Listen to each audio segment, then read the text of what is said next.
can't let go of anything. Why should you be responsible for anything? Oh, that's right. You're perfect, and I've done nothing right in 15 years. It's the wear and tear of the job. The diapers, the tantrums, the homework, the state capitals. Suddenly all you're aware of is that it's virtually impossible to French kiss a person who takes the new roll of toilet paper and leaves it resting on top of the empty cardboard roll. God forbid he takes the 2 seconds to actually replace it. Does he not see it? Does he not see it? Oh, it's amazing how toilet paper can be such a point of contention, and many of us have been there. How many of you have felt like that? I'm not putting my hand up because my wife's watching. It's the point where you think you're going to lose it because your mate just does not see the things the way you do. What do? Do you keep quiet? Do you storm out? Do you speak up? Joining us today to help Two Hearts Beat as one, our marriage coaches and authors Mike and Trish Fox. Thank you so much for joining us this afternoon. Wonderful to be here. Thank you. Well, where to start? Where to start? I mean, this is such a huge topic. Do we want to start here? Start there. Okay. I've got a note here that I'm going to ask you about infidelity. Now, is there more than one part to infidelity? Well, there's infidelity covers a lot of territory. A lot of people don't even realize that you can have infidelity with the online tools that we have today. Okay. One of the things that we go through in our book is emotional infidelity, and you know, a lot of topics center around the physical part of it, but if you are already in a state of emotional infidelity, where you are sharing your life, sharing your emotions, sharing your ups and your downs with somebody other than your spouse, those are a lot of red flags that pop up, that you're heading in the wrong direction. And so, you know, we cover those types of things.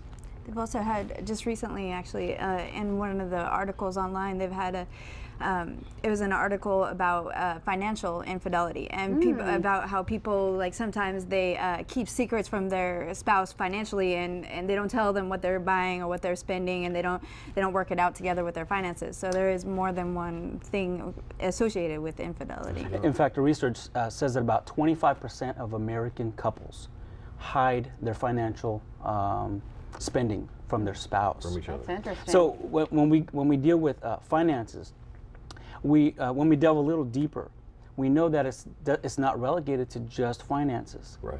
If it's in one part of the marriage, then you'll see that it's not just one part. It's in many other areas. That's very interesting. Now we hear about the 7-year itch. Is there what is it about 7 years?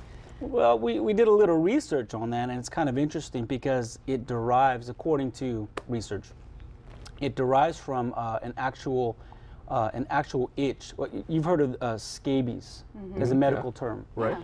That's what it's from, and scabies was an itch that did not go away, a physical itch that did not go away, and so that's the origin of it.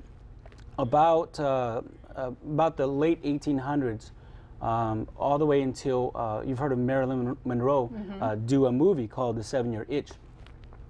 That's when they implemented this terminology into American culture, is that it was just an itch that would not go away.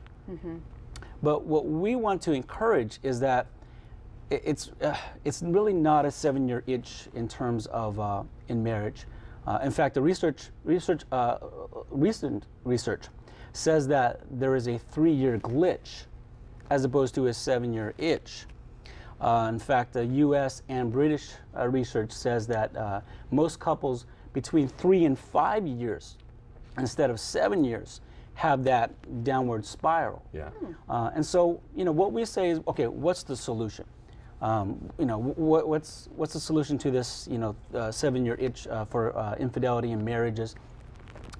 If you're already on a healthy track, then it doesn't matter if it's 3 years, 7 years, 8 years, 9 years. It's just one of many things that you overcome. But if your marriage is already in a crisis mode, then that can coincidentally be the straw that broke the camel's back. So it's really, you know, it is a kind of... That's one thing that we talk about too, is that usually when there is like a problem in a marriage, it doesn't just happen that that you have a happy, healthy marriage and then the next day you're headed for divorce. Right, right. It's something that's been building up, and even it was talking in one of the things that we read about how sometimes even the little things that like irritate you, they might have been cute at first, like about your spouse or something, but then after a while it just starts to build up and irritate in you, and then you're just like, oh, I can't stand this anymore, but it's a buildup of things in that. We're running short of time, and we really don't want to leave this. What would you consider the signs of a healthy marriage? Closeness. Closeness. When we see couples that they do like to do things together, that's a good sign that they enjoy each other. They've forced themselves to make their partner the important part of their life. When we see marriages that are couples living like they're single, I mean, that's the biggest red flag. You know, and so our whole thing is to have the direction, you know, just like the marriage vows. Together forever. Okay. You know? All right. Well, you've written a book, and we want to talk a little bit more about that later on. Marriage for Today, and you touch on several things in the book, and it's a marvelous book, and we can make it available. If you would like to order a copy of Marriage for Today, or if you want to get in touch with Mike and Tricia Fox, go to delmarvalife.com and click on the Show tab. And by the way, again, thank you for coming. Thank you for joining us. Still ahead on Delmarva Life, what's cooking? We head to the kitchen to check in with Chef Patrick Fanning of Cambridge.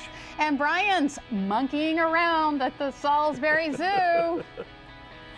Hey guys, I'm making some new friends here at the zoo. You have the owl, who I'm liking. She's nice and calm. And then over here, a snake. My heart is beating. When we come back, we're going to see if I can overcome my fear of snakes. And we'll also tell you why you should bring your kids on down to the zoo on Saturday. You're watching Delmarva Life. We will be right back.